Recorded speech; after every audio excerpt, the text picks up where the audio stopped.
Assalamualaikum warahmatullahi wabarakatuh.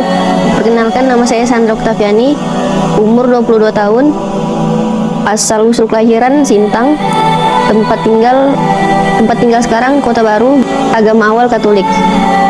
Awal saya mengenal Islam sejak saya duduk di bangku SMA. Jadi dulu di lingkungan saya mayoritasnya Islam. Dari sana saya banyak melihat dari cara ibadah, kehidupan sehari-harinya sepertinya tentram dan damai. Dan mulai dari situlah saya mulai banyak belajar dan mulai banyak bertanya. Awal mula tertariknya saya pada Islam,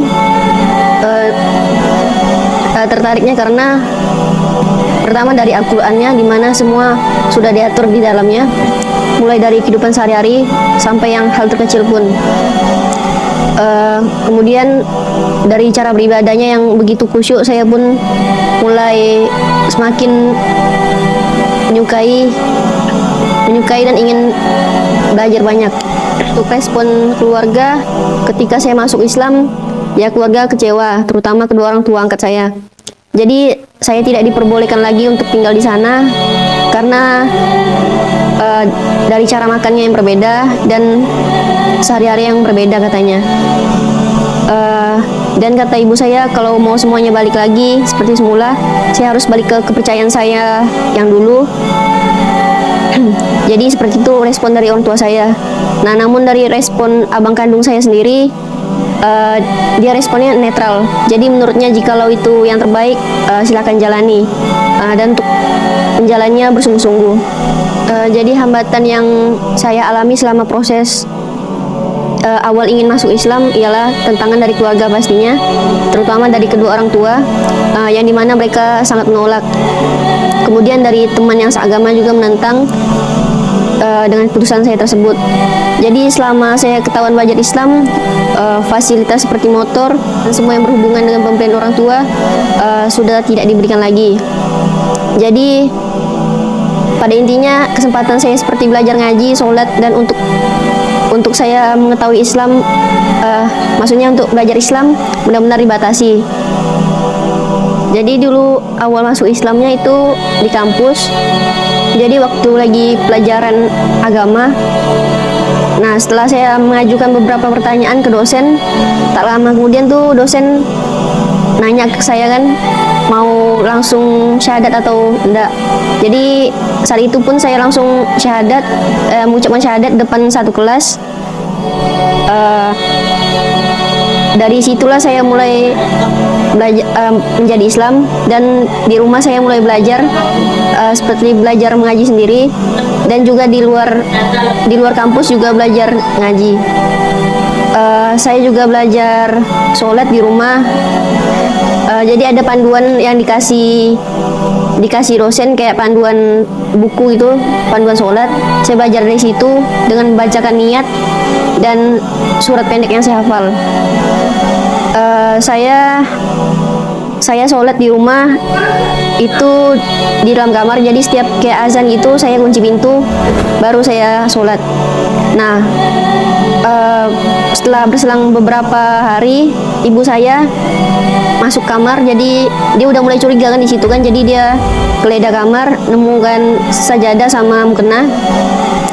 Saat itu saya lagi di kampus dan tak lama saya pulang gitu kan, langsung ditanya ini untuk apa gitu kan. Saya bilang saya cuma belajar. Tapi walaupun saya cuma menjawab kayak gitu, dia tuh tetap tidak setuju gitu kan. Langsung sajadah sama mukenanya dibuang.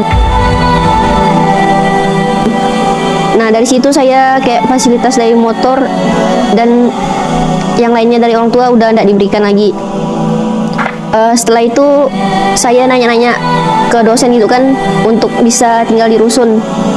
Nah, beberapa hari setelah saya nanya ke dosen untuk urusan rusun gitu, saya berniat untuk keluar dari rumah. Nah, karena kata ibu saya, dia tidak mau tinggal dengan orang yang beda agamanya. Jadi saya memutuskan untuk pergi dari rumah. Saat itu saya pesan ojek online kan. Jadi sebelum saya pergi itu kena maki-maki saya. Jadi saya langsung saja memberanikan diri untuk segera pergi.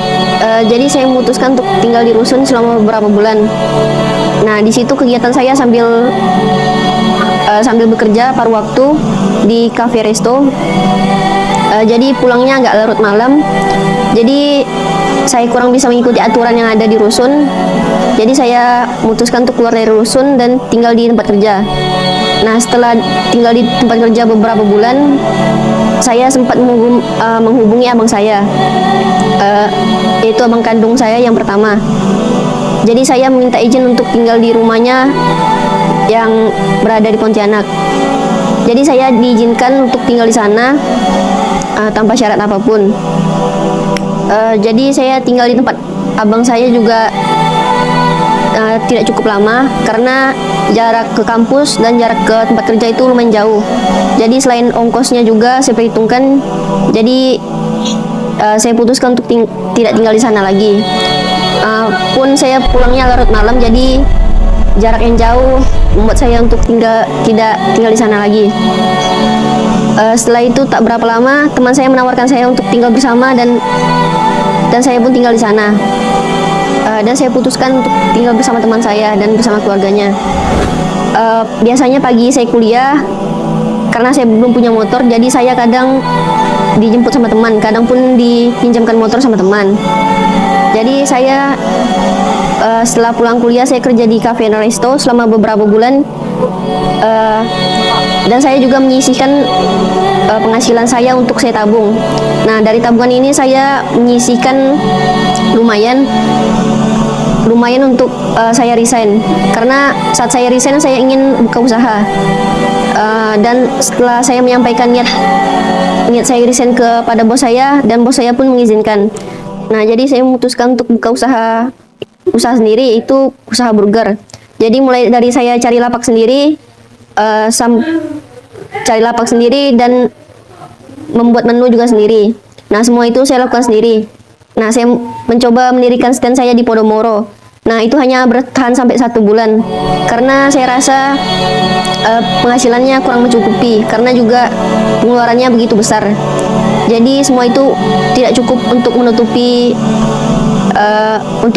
pengeluaran yang ada. Jadi saya memutuskan untuk beralih ke online. Jadi jual burgernya online.